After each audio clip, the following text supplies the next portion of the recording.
వెంకటకృష్ణ గారు జగన్మోహన్ రెడ్డి గారు సరిగ్గా టైంకి వచ్చారు, సరిగ్గా టైంకి వెళ్ళారు, అనుకున్నట్టే బెంగళూరు కూడా వెళ్ళిపోయారు. ఇంకంతే, నేను అడిగేది చెప్పడమే కాదు. నేను కూడా అడుగుతున్నా మిమ్మల్ని వెంకటకృష్ణ గారు. ఇప్పుడు హైదరాబాద్లో ఉన్న గంగానమ్మ జాతర జరుగుతుందా? జరుగుద్ది. పోలేరమ్మ తిరునాళ్ళ జరుగుతుందా? జరుగుతుంది త్వరలో.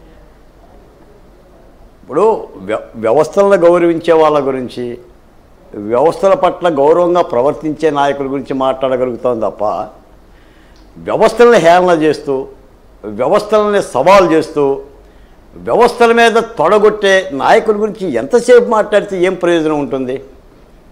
ఇందాక మీ జర్నలిస్ట్ చెప్పాడు, మాజీ ప్రధాని ఇందిరాగాంధీ గారి దగ్గర నుంచి ఆంధ్రప్రదేశ్ ముఖ్యమంత్రి చంద్రబాబు నాయుడు వరకు, లాలూ ప్రసాద్ యాదవ్ గారు కానీ, జయలలిత గారు కానీ న్యాయస్థానాలు పిలిస్తే ఎలా గౌరవించారు, ఎలా వెళ్ళారు?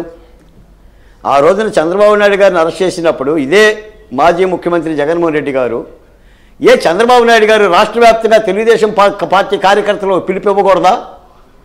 ఇస్తే ఆ విజయవాడలో న్యాయస్థానం పట్టేదా? ఎన్ని వేల మంది తరలి వచ్చేవాళ్ళు. కానీ ఆయన ఒక ముఖ్యమంత్రిగా పనిచేసిన వ్యక్తి కాబట్టి, న్యాయస్థానాలను గౌరవించాలి కాబట్టి, తనకు తానుగా 2-3 లాయర్లతో, 2-3 సహచరులతో కోర్టు బోనులో నిలబడ్డాడు. అది పరిపాలకుడికి ఉండాల్సిన లక్షణం. ఏనేమో దాదాపు 50 లక్షల కోటి రూపాయలు ఖర్చు పెట్టి, ఉదయమేమో ఆంధ్రప్రదేశ్ తాడేపల్లిలో టిఫిన్ చేశాడు, మధ్యాహ్నమేమో తెలంగాణ రాష్ట్రంలో లోటస్ బండ్లో భోజనం చేశాడు, ఈ రాత్రికి కర్ణాటకలో భారతీదేవి గారి సమక్షంలో డిన్నర్ చేస్తాడు. అంటే ఒక రోజులో 3 రాష్ట్రాలు. దేనికి తిరిగాడయ్యా? ప్రజా ప్రయోజనం కోసం అంటే ప్రజా ప్రయోజనం కోసం కాదు. ఒక మాట చెప్తాను సార్, మొన్న ఈయన లండన్ వెళ్తున్నప్పుడు జనరల్గా వాళ్ళ మీడియా విదేశీ పర్యటన అంటుంది. విదేశీ పర్యటన కాదు, తన పిల్లలను చూసుకోవటానికి న్యాయస్థానానికి వెళ్ళి, అయ్యా నా బిడ్డలు 2 లండన్లో ఉన్నారు, నా భార్య సమేతంగా చూసొస్తాను అని అనుమతి కోరితే న్యాయమూర్తి ఇచ్చాడు. ఇచ్చి ఏమన్నాడంటే, అయ్యా నువ్వు వెళ్ళి రాగానే కోర్టుకు ఒకసారి కనబడవయ్యా జగన్ అని చెప్పిండు. రాగానే వీళ్ళు కనబడాలి వెళ్ళి. నేనేం చెప్పింటే, నేను రాను, నాకు వ్యక్తిగత మినహాయింపు ఇవ్వండి, మా లాయర్ను ప్లేడర్ను పంపిస్తాను అని అన్నాడు. అప్పుడు సిబిఐ అబ్జెక్షన్ పెట్టింది. నువ్వు వస్తాననే కదయ్యా లండన్ పోయింది, మళ్ళీ రానంటావేంటి, రావాల్సిందే అని అంది. వచ్చాడు. దీనికింత తతంగం ఏంటి? నిజానికి ఏంటంటే, మీరు ఒక మాట అన్నారు, ఇలాంటి ప్రక్రియ జరగటం పట్ల న్యాయస్థానాలు ఎలా స్పందించాలి, సిబిఐ కూడా ఎలా స్పందించాలి? ఇది బలపరాక్రమణ కాదా? న్యాయస్థానాలను అగౌరవపరచడం కాదా? ఏమిటి ఆ రప్పా బ్యానర్లో? న్యాయమూర్తి దగ్గర, నాంపల్లి కోర్టు దగ్గర కూడా రప్పా బ్యానర్లా, గంగానమ్మ జాతరలా. మరి దీన్ని సుమోటుగా తీసుకోవాల్సిన అవసరం కూడా కోర్టులకు ఉంది కదా.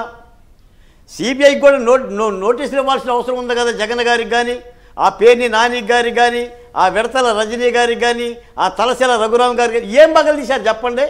ఏమన్నా పేర్ని నాని గారు మీరు కృష్ణా జిల్లా దగ్గర నుంచి బొలోమంటూ పోయారు కార్యకర్తలు చేసుకొని, ఏమన్నా గజమాలు వేశారా జగన్మోహన్ రెడ్డి గారికి? లేదా మిమ్మల్ని చూసామన్నా జడ్జి గారు భయపడిపోయి కుర్చీ దిగి ఏమైనా పక్క పోయాడా?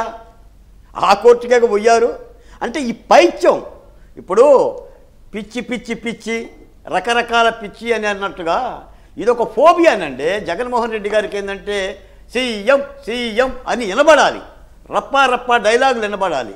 మరి ఈయనకి ఎందుకని అధికారం పోయిన తర్వాత ఈయన రప్పా జగన్మోహన్ రెడ్డిగా మారాడు.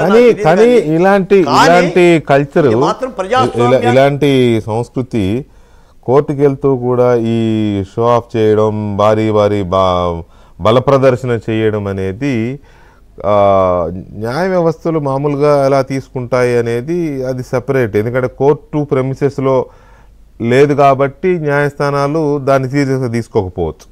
బయట జరిగేది పోలీసులు చూసుకోవాలి కదా, మాకేంటి అని అంటే అనొచ్చు. కానీ ఈ తరహా సిస్టమ్ని ఇప్పుడు బాలకోటే గారు అన్నట్టుగా సుమోటోగా ఎందుకు తీసుకోకూడదు? అసలు జగన్మోహన్ రెడ్డి ఎందుకు